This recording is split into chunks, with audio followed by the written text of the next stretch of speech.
¿Qué tal? Esta es una sesión especial para la clase de Mediciones en Ingeniería en la Universidad Autónoma Metropolitana, Unidad Azcapotzalco. El objetivo de este video es meramente educativo y es mostrar cómo se pueden medir parámetros de algún modelo dinámico a partir de datos observados o datos reportados.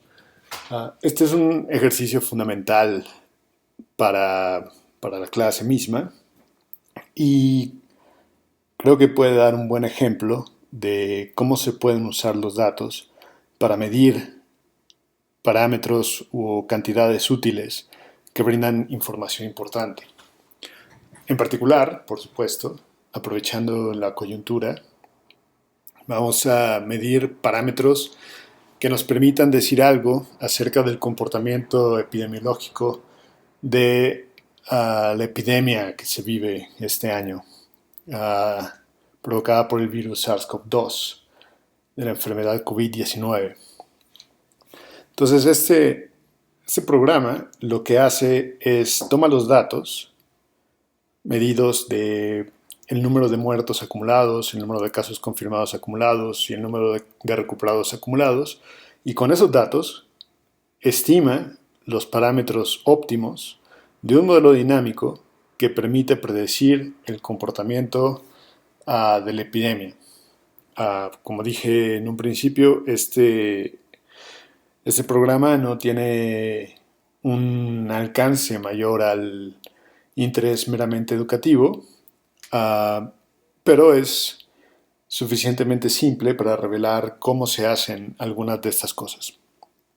Entonces, para hacerlo, voy a utilizar la paquetería de Maple, que es un software matemático especializado en cálculo simbólico, aunque permite una amplia movilidad y poder numérico también. Esto facilita nada más el cálculo y quizá la manera en que se pueda comunicar. Entonces, lo que vamos a hacer es justo lo que dice el título del programa, estimar parámetros para un modelo SIRD con una añadidura para, para la enfermedad COVID-19. Okay, entonces, primero quizás valga la pena explicar qué quiere decir SIRD o un modelo SIRD. La S quiere decir susceptibles, estábamos hablando de poblaciones, entonces cada una de las letras representa una población o un compartimento en el que se va a poner a la población. Entonces, si tenemos una población, digamos, del país, entonces eso lo podemos dividir entre individuos susceptibles, que son individuos que no les ha dado la enfermedad y que la pueden contraer, entonces pueden contraerla al estar en contacto con un individuo infectado. Los infectados, en algún momento se les denota con la letra I de infectados, R de recuperados, D de muertos, dead, y el más que tengo al final es una extensión mínima que este modelo que voy a usar en específico utiliza para ajustar los datos. O sea, es una extensión mínima que explicaré en un momento. Entonces, para hacer esto, nuevamente esta es una invitación a usar Maple, no es un tutorial de Maple mismo. Todo lo primero es llamar a una serie de librerías que serán de utilidad. Algún comando para generar las gráficas y decir explícitamente quiénes son las variables que vamos a determinar o que vamos a calcular.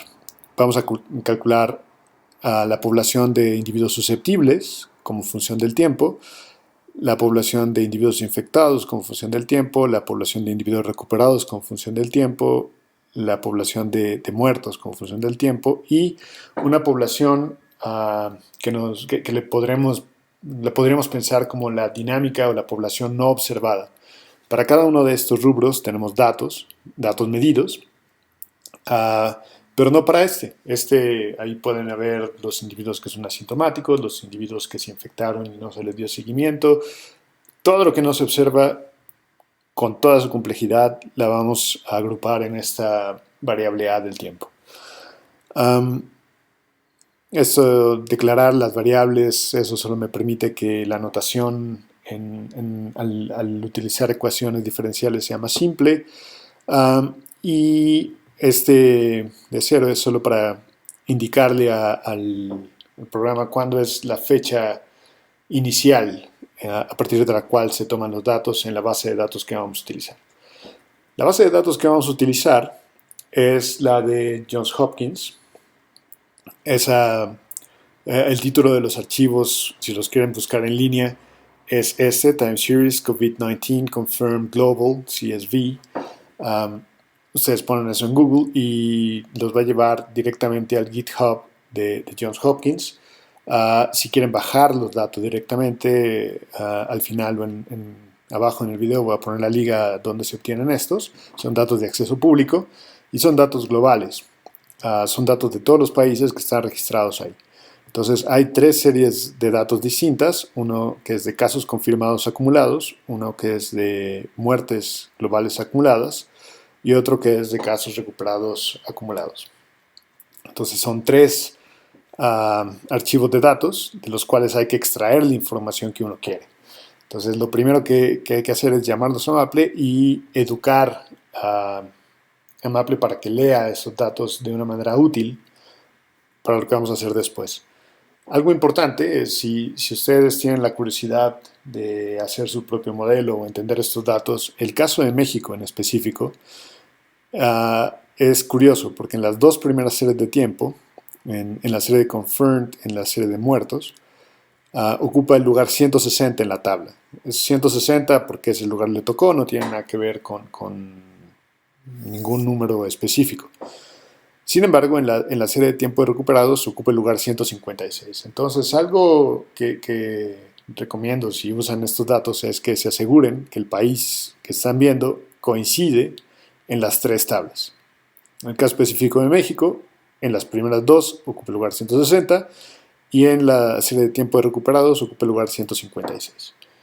Un dato importante que voy a corregir ahorita, esto no lo lee Maple, es solo un comentario, es un dato que vamos a utilizar es la población, que en el caso de México es alrededor de 127 millones. Aquí lo primero que voy a hacer es indicarle a Maple que de estos datos lea el país 160 para los primeros dos archivos y el 156 para el último archivo. Indique que la población que tiene ese país es de 127 millones y esta era un dato que se usaba por una versión preliminar de este programa. Es realmente irrelevante. Lo siguiente que hay que hacer es educar a Maple para que entienda los datos de esa tabla. Esa tabla tiene nombres de países y otra información. Entonces, no es que la primera columna nos indique el primer dato disponible. Entonces, el primer dato disponible está en la columna 5, a menos que sea el caso de China. En fin, hay una serie de complicaciones que uno tiene que revisar en los datos, pero todo esto es para encontrar el dato que me interesa. Y el dato que me interesa es el primer día en el que hay un caso confirmado en ese país. Obviamente para cada país ese es un número distinto y entonces esta rutina es para encontrar el primer día en el que hubo un caso confirmado en el país que yo haya elegido. En este caso es para el caso de México. Entonces me dice, el país que estás buscando en la lista es el 160, pero el 156 en la lista de recuperados tiene una población de 127 millones, que yo puse ahí, y a partir del primer día que hubo un caso confirmado hasta este momento, hoy que es 31 de mayo, es el día 93. Entonces el día 1 es el 27 de febrero. Bueno, 93 es el último día que tiene registrado la tabla o la base de datos de Johns Hopkins. Eso con toda seguridad es el dato de ayer, no el de hoy. Siempre hay un desfase. Si quisiera el dato de hoy, entonces posiblemente lo habría tenido que extraer de la conferencia en la que se reportan los casos diarios. Bueno, detalles. Entonces, Entonces son los datos que voy a utilizar. Entonces son hileras de datos de 93 entradas. Entonces 93 es el número de datos que vamos a tener. La fecha inicial es 27 de febrero, día del primer caso confirmado. Después viene una rutina solamente para que a la hora de graficar esto sea legible por un humano, ¿no? En lugar de decir había tantos casos en el día 47, vamos a poder decir había tantos casos el 15 de abril. Es mucho más intuitivo de leer, hay que hacerlo y hay que indicarle a Maple cómo hacerlo. Proporciones de las gráficas, tamaño de la fuente, cómo quiere que, cómo se grafican los indicadores de pie de página, etcétera. Bueno, luego viene una rutina de cómo domar los datos. Los datos, como vienen en las tablas, no son directamente utilizables por Maple en los algoritmos que quiero usar. Entonces, esto es solamente para construir arreglos de datos para las tres poblaciones que tenemos datos medidos, que son confirmados acumulados, muertos acumulados y recuperados acumulados. Entonces tenemos esos tres datos, son los tres columnas de datos que estamos aquí manipulando para usarlos después. Esto no es relevante para el punto que quiero hacer ahora. Y bien, esta es la información con la que disponemos. Esto es los datos que hay, esto es todo lo que sabemos. Qué hacer con ellos, cómo extraer información de ellos, todo eso es lo que cada quien que analice estos datos está haciendo. Pero la situación, si quieren llamarle real, es esta. Esta curva, la curva de rombos, representa el número de casos confirmados acumulado, para el caso de México. Los círculos representan el número de recuperados acumulados y los cuadros representan el número de muertos acumulados. Esos son los datos que se reportan diariamente. Entonces, ¿qué queremos hacer con ellos? Algo que la gente se pregunta es, bueno, ¿cuánto tiempo va a durar la epidemia? ¿Cuándo va a ser el máximo número de infectados? ¿Cuántos muertos habrá al final de la epidemia? Todo eso se puede obtener con estos datos. ¿Cómo se hace o cómo se lee? Pues depende de varias cosas. Aquí solo vamos a ilustrar una posibilidad. No es la única, no es la mejor, no es la que se está usando. Es una con fines meramente ilustrativos. Entonces aquí continúo tomando datos. Todas estas cosas las podemos ver a detalle en un seminario, si lo desean. Ahora, ¿qué es lo que tenemos que hacer? Tenemos esos datos y ahora necesitamos un modelo matemático que dé cuenta de estos datos. Y el modelo que hemos escogido es esta extensión mínima, por llamarle de alguna manera, del modelo SIRD. Entonces, ¿en qué consiste este modelo? Es un modelo poblacional, es un modelo de dinámica poblacional, entonces es un modelo de ecuaciones diferenciales. La primera ecuación diferencial es cómo cambia en el tiempo la población de susceptibles. Entonces, tenemos una población que al inicio puede ser toda la población y esta cambia en el tiempo. ¿Y cómo cambia en el tiempo? Bueno, en medida que un susceptible entra en contacto con un infectado, se va a contagiar y va a pasar a la población de infectados a una razón beta. Beta es un parámetro. Beta no sabemos cuánto es. Ahora vemos qué quiere decir esta otra cosa que está acá. Entonces vamos a ver. Los susceptibles pueden convertirse en infectados. Así. Entonces el signo menos es porque la población de susceptibles va a decrecer. Entonces la población de infectados va a crecer en la medida que los susceptibles disminuyan. Entonces, beta SI es lo mismo que está acá, beta SI, aquí con un signo menos y aquí con un signo más. Menos porque aquí decrece, más porque aquí aumenta la población. Y la población de infectados puede disminuir, de ahí el signo menos, porque o se recuperan a una razón mu, o mueren a una razón nu, o abandonan esta población por alguna razón no determinada, no cero. Um, Luego, la otra población es la población de recuperados. Para que alguien se recupere, necesariamente tuvo que estar enfermo. No hay forma que uno llegue al compartimento de recuperados o que uno entre a la población de recuperados si no ha estado enfermo nunca. Entonces, la población de recuperados solamente puede crecer y solamente puede crecer en medida que un infectado se recupere. Entonces, si se fijan, aquí en la población de infectados hay un menos, mu, i. Entonces, a este le quité muy y aquí le sumo muy. Eso es importante. Después tenemos la población de individuos que han muerto. Y esta, por supuesto, que también cambia en el tiempo. Y esta también solo puede crecer, no puede resucitar, no que sepamos al menos, ¿no? Entonces, a este compartimento, estos son muertos exclusivamente de COVID. Aquí, a este comportamiento de muertos, no puede llegar alguien que se murió porque chocó en el auto o porque le dio un infarto. A ese comportamiento solamente llegan confirmados de COVID.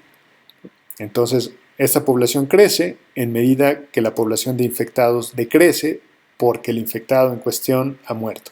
Entonces, aquí nuevamente hay un signo menos, nu, y aquí hay un signo más, nu, i. Y finalmente hay una población A por ponerle algún nombre, pero esta población es una población que me permite ajustar la dinámica, si así lo quieren. Es necesaria porque los datos reportados no cubren nunca a toda la población porque no se observa a toda la población. Ese, de hecho, ha sido un tema controversial, si se hacen suficientes pruebas, si tienen que hacerse pruebas a toda la población. Yo no voy a entrar en ese detalle. Lo que es un hecho es que en ninguna población del mundo se le han hecho pruebas a toda la población. Entonces, no importa cuántas pruebas se hagan, siempre habrá un porcentaje de la población que sea y que permanezca sin observar. Entonces, es población que puede tener la enfermedad y no saber que la tiene. Puede ser población que se enfermó pero que no fue al hospital. Puede ser población que se enfermó, se murió y nunca nadie se dio cuenta de ello porque no fue al hospital. Entonces es toda la población de la cual no hay estadística, que no se contabilizó por, por la razón que sea. Entonces uno puede terminar en este compartimento directamente de los susceptibles. No sabemos si dejó de ser susceptible, qué le pasó, pasó directamente acá a una razón cero. Uno puede llegar aquí también siendo infectado. Si se fue a hacer la prueba, dio positivo, pero por alguna razón no se le dio ningún seguimiento. Y no se supo si se recuperó, si se murió, no sabemos. Entonces, a esta población solo llegan susceptibles, de los que nunca se pararon por un hospital, nunca se les hizo la prueba, nunca se supo nada. Y quizás infectados sin seguimiento, que se supo que estaban infectados en algún momento, pero que no se supo cuál fue el último desenlace. Y por lo tanto no se pudieron contabilizar ni aquí ni acá. Entonces, esta población A es la población de lo que no sabemos. Que a saber, en un caso como el de México y en el de la mayoría de los países del mundo, ahí cae la mayor parte de la población. Bueno. Entonces, estas son las ecuaciones diferenciales que definen este modelo específico. Nuevamente, no es el único, no es el mejor, no es ni de cerca el más sofisticado, es un modelo de los más simples, que es el SIRD. Si tienen una curiosidad de modelos epidemiológicos, pueden revisar la página de Wikipedia y ahí van a encontrar los más ocurridos. El SIR es el básico y luego hay versiones modificadas o extendidas de este. El SIRD es uno de ellos. Aquí estoy usando un SIRD hasta este punto con algo más, incluyendo una población de la que no sabemos prácticamente nada más que existe. Entonces tenemos 1, 2, 3, 4, 5 ecuaciones diferenciales de primer orden acopladas que hay que resolver de manera simultánea. Entonces necesitamos 5 condiciones iniciales que nos permitan hacer eso. Y las condiciones iniciales están aquí. Initial conditions. Tenemos una condición inicial al día 1 para la población susceptible, para la población infectada, para la población recuperada, para la población muerta y para la población desconocida. Leerlas de esta manera es estar en código. A la población le quito el primer dato que hubo distinto de cero y lo divido por la población para tener poblaciones normalizadas. Pero de manera legible es lo que está aquí. Entonces, el primer dato distinto de cero en la tabla que se obtiene de Johns Hopkins, uh, ese que es el 27 de febrero, hay un individuo contagiado. Entonces, 127 millones menos 1 es este número de acá. Entonces, hay un infectado y todas las demás poblaciones están en cero. Entonces, esas son las condiciones iniciales. Tenemos una condición inicial para cada variable. Los que hayan tomado ya el curso de ecuaciones diferenciales saben que para cada ecuación uno debe de poner una condición inicial si el sistema es de orden 1. Entonces, con esto en principio tenemos suficiente información para resolver el problema. Pero tenemos un detalle. No sabemos cuánto vale beta. No sabemos cuánto vale nu0. No sabemos cuánto vale mu. Y no sabemos cuánto vale nu. Entonces, conocemos un modelo. Tenemos un modelo matemático que tenemos la esperanza que nos diga cómo se comporta la dinámica de esa enfermedad. Pero para que nosotros podamos decirlo, tenemos que conocer de alguna manera quiénes son estas cantidades. Beta, nu0, mu y nu. Entonces, cada valor de beta, nu0, mu y nu es un modelo distinto. Este es una familia de modelos parametrizadas por beta, mu, nu y nu0. Entonces, si cambiamos cualquiera de esos, entonces tenemos una dinámica necesariamente distinta. Y entonces, de todas las dinámicas posibles de este modelo, queremos encontrar la que más se parece o la que mejor ajusta los datos que nos han dado. Donde los datos, por supuesto, son estos que están aquí. Ese es el reto. No es algo sencillo. De hecho, uno no tiene tanta libertad de poner aquí lo que uno quiera. Uno puede pensar que su modelo es bueno, ponerlo ahí y ponerlo a prueba contra los datos. Si el modelo no ajusta los datos para ninguna elección de parámetros, entonces el modelo no funciona y hay que cambiarlo. Entonces, este modelo que estoy poniendo aquí es uno de los modelos que funciona bien con los datos que se tienen. ¿Okay? Es un modelo simple y es el modelo que vamos a presentar. Entonces, hay que determinar de alguna manera esos parámetros, beta, nu0, mu y nu. Para hacerlo, voy a construir una función. Los que hayan hecho ya o tomado algún laboratorio habrán ajustado rectas mediante el método de mínimos cuadrados. Lo que voy a hacer aquí es algo muy parecido, una suerte de mínimos cuadrados, pero en lugar de hacerlo para una recta, lo podemos hacer para un sistema de ecuaciones diferenciales. Es un reto mayor, pero no se puede, no es sustancialmente más complicado a nivel conceptual. Entonces, construir una función que es una especie de mínimos cuadrados. Todo este bloque de código es construir esa función. En esencia lo que hace es una función de los parámetros. Entonces voy a trabajar en el espacio de parámetros de este modelo. Es un espacio de 1, 2, 3, 4 dimensiones. Cada beta es una dirección, mu es una dirección, nu es una dirección y nu0 es otra dirección. Entonces es un espacio de 4 dimensiones y voy a definir una función en ese espacio y voy a tratar de encontrar el mínimo de esa función. Entonces, como algunos sabrán, encontrar el mínimo de una función es relativamente fácil, aunque sea hay muchas variables.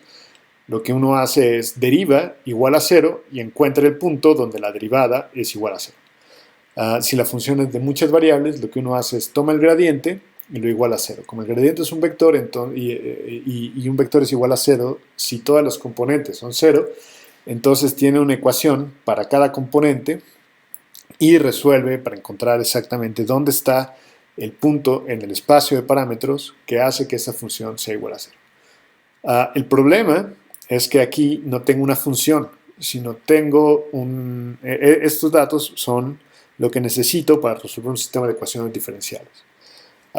Entonces lo que hace este algoritmo es, uno le va a poner aquí datos, los que uno quiera, un valor para beta, un valor para mu, un valor para nu y un valor para nu 0, va a resolver el sistema de ecuaciones diferenciales con con estos valores que uno pone ahí y las condiciones iniciales que uno tiene. Con ello va a construir varias columnas de datos, V0, V1, V2 y V3, y esas columnas de datos las va a comparar con las columnas de los datos que bajamos de Johns Hopkins. Entonces, va a comparar los datos de la columna 1, que en este caso son los confirmados acumulados, con los confirmados acumulados que uno mide. Entonces, va a restar estas dos, son dos vectores, la resta de dos vectores es otro vector, le va a calcular el tamaño de ese vector y ese es un número positivo. Lo mismo va a hacer con los datos de muertos. El output 2 son los muertos contenidos en la tabla de Johns Hopkins. V2 es el cálculo de la población de muertos acumulados. Resta estos vectores, le calcula la norma, pone lo mismo para los recuperados y hay un último dato que es una especie de control. Hace rato les decía que se fijaran que todos los compartimentos están ligados. La población que le quito a esto se lo sumo a esto. La población que le quito a esto aparece aquí. Entonces, si uno hace una suma de todo esto, uno obtiene la población total. La población total con la que uno empieza no cambia, solo se divide en distintos compartimentos y se intercambia entre ellos. Pero el número total de individuos con el que uno empieza, ese se debe de conservar, ya sea porque o es susceptible, o está infectado, o se recuperó, se murió, o está en un lugar desconocido. La suma de todas las poblaciones tiene que mantenerse constante. Y eso lo estamos imponiendo aquí también. V0 es la suma de todas las poblaciones y output 0 es una columna de unos, porque recuerden que estamos utilizando poblaciones normalizadas. Entonces, con esto me aseguro de que todas las poblaciones no se están escapando. Entonces, tenemos la norma de un vector, más la norma de un vector, más la norma de otro vector, más la norma de otro vector. Las normas son positivas, entonces este es un número positivo, este es otro número positivo, este es otro número positivo y este es otro número positivo. Entonces, a eso le voy a tomar la raíz cuadrada.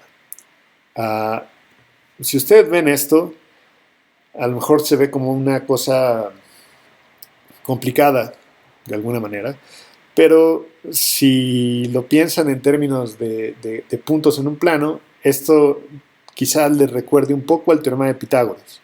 La suma de los cuadrados de los catetos es el cuadrado de la hipotenusa. Entonces la hipotenusa es la distancia entre dos puntos, pero estaría al cuadrado, entonces hay que tomar la raíz cuadrada.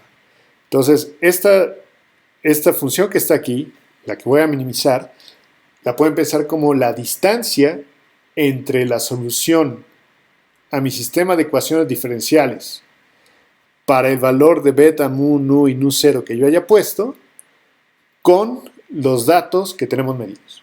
Entonces, ¿qué tan lejos está la solución de mi sistema de ecuaciones diferenciales para esta elección de parámetros de los datos? Entonces, lo que yo quiero, o los mejores parámetros, serán aquellos para los cuales esa distancia sea mínima. Si la distancia es mínima, es lo más cercano que puedo estar con mi modelo a los datos. Entonces, esta cosa lo que va a hacer es encontrar cuáles son esos parámetros que hacen que mi modelo esté lo más cercano posible a los datos. Eso, por supuesto, es algo bastante más técnico, sobre todo cuando lo que uno está haciendo es resolver ecuaciones diferenciales, pero se puede hacer. Entonces, hay una rutina de optimización que me permite hacer eso. En el curso vamos a ver algunas técnicas para hacer lo que acabo de decir. Este es algo un poco más sofisticado, usa un método que no requiere de derivadas, pero sí de triangular el espacio. Bueno, en fin, el método es un método de simplicidad no lineal, tiene un nombre específico, eso no importa, pero es con lo que vamos a encontrar cuáles son los parámetros que hacen esta gracia de minimizar la distancia con los datos. Entonces, uno pone esta función, pone una semilla para los parámetros, uno tiene que decirle al algoritmo más o menos por dónde está buscando ese mínimo y empieza a buscar dónde está. Entonces, finalmente da un resultado. El primer resultado es cuánto vale ese mínimo. Entonces, recuerden que estamos buscando el mínimo de una función positiva. Entonces, si es el mínimo, tiene que ser lo más chiquito posible que querramos, pero positivo. Entonces, el valor del mínimo de esta función para los parámetros óptimos es 0.0001. Bueno, es un número relativamente chiquito. Y luego viene cuánto es que encontró que valen los parámetros óptimos. Entonces, esta es la lista de los valores óptimos de esos parámetros. Entonces, ¿qué hacemos con esos parámetros? Pues los sustituimos en el sistema de ecuaciones diferenciales y resolvemos con las condiciones iniciales que tenemos, y eso comparamos con los datos que se tienen y vamos a ver qué tal nos fue. ¿Okay?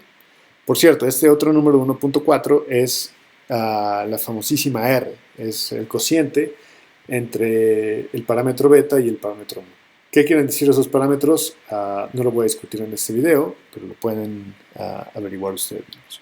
Sépase que el parámetro R lo que mide es cuando existe una epidemia y cuando no existe. Si el parámetro R es mayor que 1, entonces hay una epidemia activa. Si el parámetro R es menor que 1, entonces la epidemia se va a acabar. Entonces, en este momento, estas son las cosas hasta el día de hoy. Este modelo reporta un valor de R de 1.4, entonces la epidemia está activa.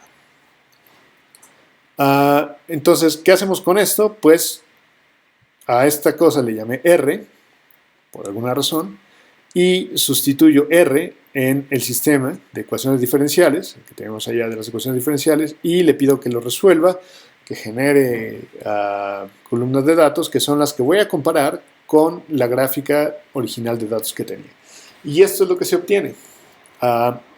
Los puntos negros, los rombitos negros, son los datos que se reportan diariamente de casos acumulados confirmados.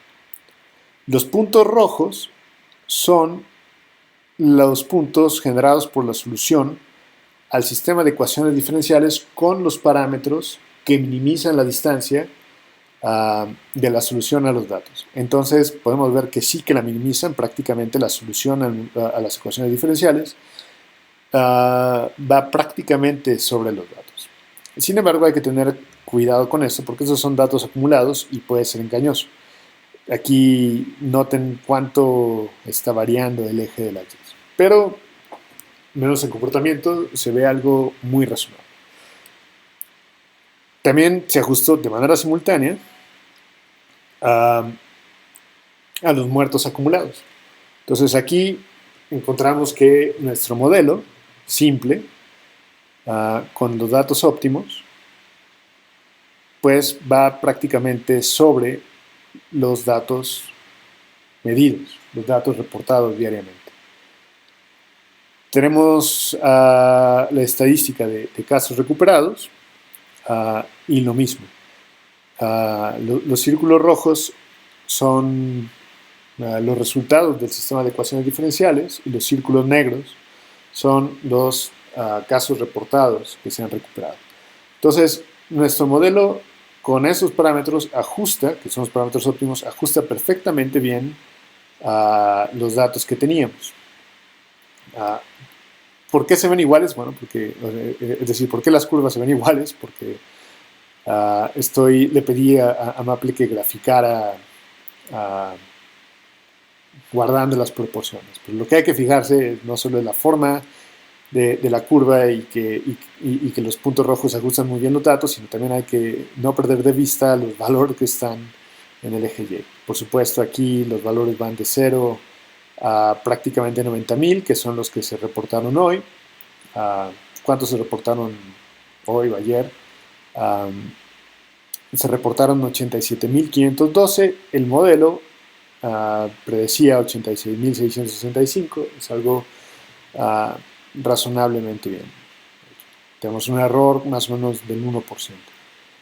Y en el caso de muertos, el modelo predecía 9.336 y los datos son 9.779. Es un error más o menos del 4%. Okay, entonces, eso es lo que está en estas gráficas. Entonces, el modelo lo hace bien. Hemos medido de alguna manera los parámetros que necesitábamos. Hay que hacer un chequeo de sanidad. ¿Qué quiere decir eso? Asegurarnos que no hicimos una barbaridad. Y algo que podría haber pasado es que todo se comporta muy bien, pero las poblaciones que tenemos no se conservan. Entonces la población se tiene que conservar. Entonces esta es una gráfica de la suma de todas las poblaciones que hay y eso como está normalizado tiene que dar 1. Bueno, fluctúa, pero fluctúa muy poquito alrededor del 1, entonces esto es estadísticamente 1, entonces está bien. Entonces esto es para asegurarme que las cosas están formuladas de manera consistente. Una tendencia aquí me indicaría que la población, alguna de las poblaciones está escapando, está llegando de algún otro lugar y eso está mal por hipótesis. Entonces esto me ayuda a pensar que al menos la solución al modelo que se tiene es consistente. Pero como hemos discutido en la clase, esto me dice muy poco si soy incapaz de decirles con cuánto me estoy equivocando. Entonces hay que calcular el error de alguna manera. Y el error siempre es algo que se tiene que reportar y se tiene que decir cómo se calcula. Entonces, aquí hay varios errores que puedo intentar calcular. Hasta este punto solo he comparado los datos que salen del modelo con los datos reportados. Entonces, ¿cuál es el error que cometo en esto? Pues el error relativo que cometo en esto, pues hagámoslo. Y para hacer eso lo que se hace es tomo el dato medido y le quito el dato calculado para cada instante de tiempo. Y aquí indica cada día. Tomo el valor absoluto de eso y lo divido por el valor que calculé. Esa es una manera de definir el error relativo y eso lo va a calcular para cada día. Y le pido que grafique eso. Entonces, esta es la gráfica del error que cometo por día en casos acumulados. Si se fijan al principio, pues el error es muy grande porque tengo una estadística muy, muy pobre. Entonces, pero a medida que los datos se acumulan, el error empieza a tener una tendencia y es una tendencia que disminuye. Entonces, eso es algo bueno, pero noten que al principio es una cantidad más o menos aleatoria. Hago exactamente lo mismo para el caso de muertos.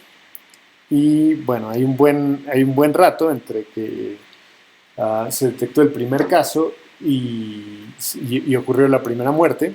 Entonces ahí me equivoco prácticamente al 100% porque en todo este periodo el modelo de ecuaciones diferenciales es algo que es continuo, entonces no va creciendo a cachos, entonces hay una curva que sí va creciendo ahí aunque sea poquito, entonces cualquier cosa que sea distinta de cero es un error absoluto de 1. Entonces, hasta que hay el primer muerto, voy a empezar a dejar de equivocarme y me dejo de equivocar rápidamente. Entonces, el error cometido en los muertos se estabiliza, de hecho, a partir del día, por ahí del 17 de abril. Entonces, en el último mes y medio, el error ha estado bien acotado. Entonces, eso es algo bueno. Podría haber hecho lo mismo para los recuperados, pero ese es el punto. Entonces esto está bien, pero estos son datos acumulados. Ahora, lo que nos interesa quizás es saber, bueno, pero ¿cuándo va a ocurrir el máximo? Entonces, para saber eso, tenemos que calcular los datos diarios. Y podemos hacerlo de dos maneras. O tomamos los datos que se reportan, o tomamos la derivada de estas curvas. Estos son los casos acumulados. La derivada de un cumulante es lo que ocurre diariamente. Ahora, como los datos son discretos, la derivada es solamente tomar el último dato menos el penúltimo dato y dividido por el incremento es 1. Entonces, hacemos una derivada discreta y es básicamente la diferencia de los últimos dos datos para cada dato que se tiene. Y eso nos da precisamente cómo cambia la tendencia acumulada diariamente. Entonces, justo los rombos son los datos de casos diarios confirmados, reportados. Estos ya no son los acumulados. Esa es la curva que nos interesa, esa es la curva que creemos que llegue a un máximo. Y lo que vemos es, nuevamente, esta es la curva calculada con los parámetros óptimos, la derivada de los acumulados, y esos son los datos reportados diarios. Entonces, vemos que hay una dispersión mayor, eso es de esperarse. Los datos diarios son mucho más, de un carácter mucho más aleatorio, pero claramente siguen una tendencia. Y la curva calculada, pues claramente ajusta de manera adecuada esos datos. Esta es una buena noticia, podemos ver que el máximo de infectados está alrededor del punto en el que estamos en este momento. Una buena noticia porque sí se está llegando a un máximo en este momento. Una noticia no tan buena que pues las actividades se están reanudando justo en un periodo en el que la infección está en su punto más alto.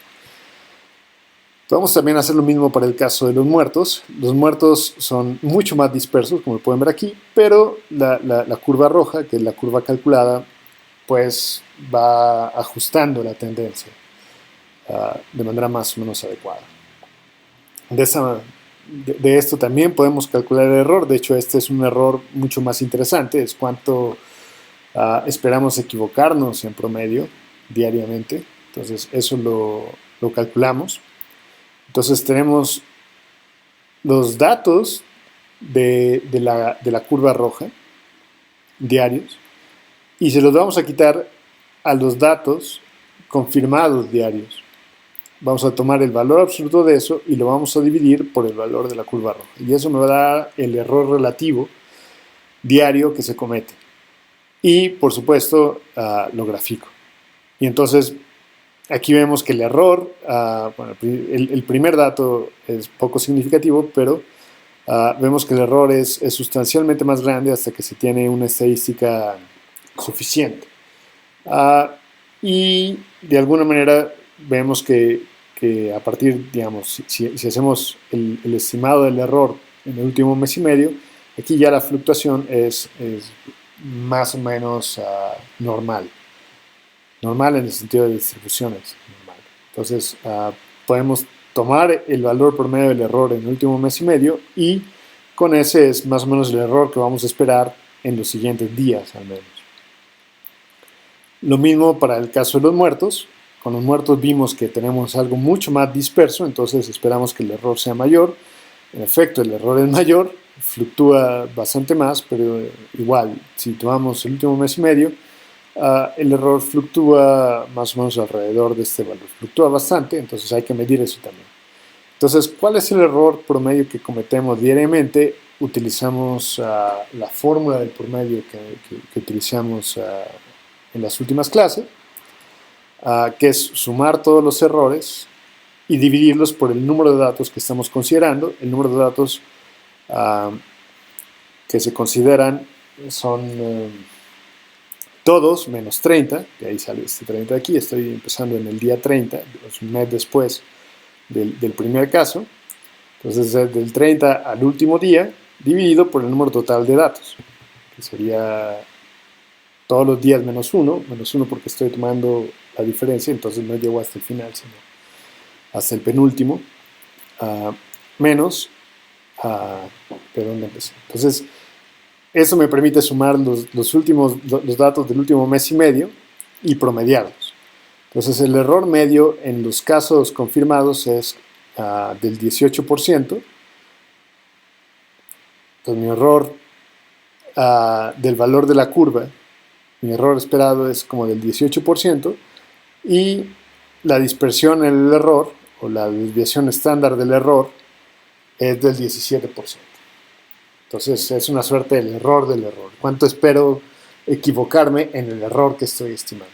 Entonces, lo mismo para los muertos es mucho más aleatorio, entonces ahí tenemos un error de 33% con este modelo, un error esperado de 33%. con una dispersión o con una desviación estándar de 21%. Entonces, eso es algo más o menos razonable, razonable por varias razones. La primera es que el modelo ajusta los datos que queríamos que ajustara, que son los datos observados. La única información que tenemos son los datos acumulados, y eso lo hace razonablemente bien. El error es muy razonable, sobre todo al final. En el caso de los confirmados es bastante menor al 10%, es del orden del 1%, y para los muertos es un poco más grande, del orden del 4 o el 5%, pero es algo aceptable. Pero en los datos diarios es naturalmente más disperso, pero suficientemente confiable. Entonces esto lo que nos indica es que el máximo de la epidemia ocurre justo en estos días. Por supuesto tenemos una incertidumbre en ello, y podemos también pedir que nos dé valores asintóticos de estas cosas ya calculadas. Entonces eso es más o menos lo que se hace aquí. El número de muertes esperadas en un horizonte de... ahora les digo en un segundo. Está lejos de donde estaba ahí. Es una mala práctica de programación, no lo hagan. En un horizonte de 4 meses a partir de hoy, ese es prácticamente un tiempo, si no infinito, al menos suficientemente largo. ¿Cuántos muertos esperan para entonces? Ahí la curva de muertos ya se estabilizó. Entonces ese número es básicamente el caso asintótico de muertos confirmados por COVID. Esto es, individuos que murieron y que habían dado positivo a la prueba de COVID, o que la prueba póstuma de COVID fue positiva. Esos son los datos. No quiere decir que esos vayan a ser todos los que ocurren, pero al menos solo esos de la estadística que se conoce serán del orden de 18.000, con un error estimado en el caso de casos acumulados del orden del 5%. Entonces ese es el dato que se espera. Este máximo es el máximo de casos reportados en un día. El modelo lo está prediciendo en 2903, que eso debió ocurrir hoy o ayer. De acuerdo a esto, es este máximo de 2903, en efecto está muy cercano a 3000. Vemos que no es ese, pero está alejado más o menos en la proporción que el error que habíamos asegurado nos permite. Entonces es también un buen estimado. Los días al máximo, el -1. Entonces esto fue ayer. Si los datos que nos está dando Johns Hopkins tienen un día de desfase, entonces este podría bien ser -2. Pero si mañana de repente hay casos que hacen que el pico se levante, entonces puede que ese número se mantenga fluctuando entre -1, 0 y 1 por al menos un par de días más. Es como la incerteza que se tiene, pero lo que es un hecho es que al menos al momento en el que este programa se ha calculado, estamos justo en el periodo de máxima infección. Bueno, entonces este tutorial lo que ha mostrado es cómo las técnicas que estamos aprendiendo en el curso de mediciones en ingeniería realmente nos permiten obtener información sensata y sensible de un problema en el que la información conocida es limitada. Esta es toda la información conocida, y a través de un modelo matemático, recuerden que para hacer una medición de algo, eso que queremos medir necesita estar inmerso en el contexto de un modelo matemático, nos permite hacer. Entonces, estos datos son datos crudos, no hay un modelo matemático para esos datos, eso es lo que se mide y se reporta. Y nosotros propusimos un modelo matemático para entender estos datos. Ese modelo matemático es este que está aquí. En ese modelo matemático existen los parámetros beta, nu0, mu y nu. Y esos son los parámetros que queremos medir con la información dada por estos datos. Los medimos optimizando una función. Y el valor medio de esos parámetros es este. ¿Cuánto nos equivocamos en ellos? Tendrá que ver con el mínimo y que tengamos una estadística de estos parámetros. La estadística la podemos generar, pero eso seguramente lo haré en otro video porque este ya me parece que ha sido suficientemente largo. Entonces, la información relevante quizás de este cálculo que hicimos es precisamente la que está contenida en estas gráficas, es la tendencia. ¿Cuánto tiempo más va a durar esto? Bueno, si este es en efecto el máximo, la gráfica de casos confirmados diaria es simétrica alrededor de este punto. Entonces, si queremos saber cuánto tiempo va a durar esto, bueno, depende de qué tan abajo quieran ustedes pensar que ya no pasa nada.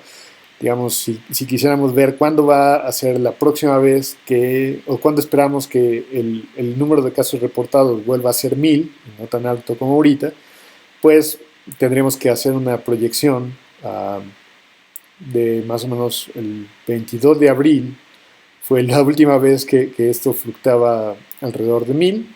Entonces eso es un poco más de un mes. Entonces no podemos esperar a estar a este nivel hasta posiblemente después después de que termine junio. Estamos hablando de llegar otra vez a este nivel, como en los primeros días de julio. Llegar al nivel que estaba acá, pues estamos hablando de una fecha 28 de marzo, entonces tendrían que hacer la cuenta reflejada para esta acá y ver hasta dónde tiene que llegar. Entonces eso posiblemente sea hacia finales de julio. Entonces todavía pensar que eso está finalizado acá es por supuesto equivocado. Estamos en el punto más alto de esta curva, ya se llegó al máximo, eso es algo muy bueno, ya se detuvo en ese sentido, pero ¿cuánto tiempo esperamos? ¿Cuál es el tiempo esperado en que decaiga? Pues es la reflexión más o menos de esta curva a lo largo de este eje. Entonces tiene que ver cuántos días para acá tienen que avanzar para llegar a los casos que esperarían que sean ya razonables para decir que no hay peligro. Pero bueno, eso será algo que tendrán ustedes que estimar y valorar. En fin, eso sería todo por este video. Espero que este video les genere más dudas de cómo hacer a nivel técnico estas estimaciones, estos cálculos, por qué esto es una buena idea, qué pasa si cambia este modelo, cómo sé que el modelo está mal, o cómo sé que mi modelo ha estado haciéndolo de manera correcta. En fin, podemos discutir todo esto en la clase de lunes. Sé que les debo un examen, el examen estará listo, tendrán una semana para hacerlo, por el tiempo preocúpense, pero poquito. Estaremos en contacto. Manténganse a salvo. Muchas gracias por ver, los que hayan llegado a este punto. Gracias por su paciencia. Nos vemos pronto.